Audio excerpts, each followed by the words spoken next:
అన్న cinema review చెప్పన్నా అన్న సినిమా రివ్యూ చెప్పన్నా ఒకసారి మస్తుంది అన్న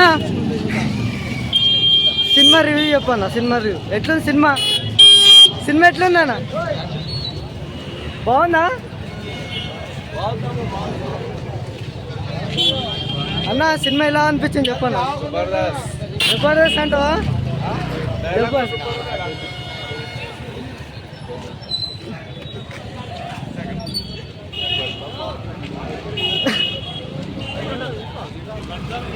అన్న సినిమా రివ్యూ చెప్పండి అన్న మీరు చెప్పండి. నేను ఎమోషన్ మూవీ ఏమన్నా ఉంటే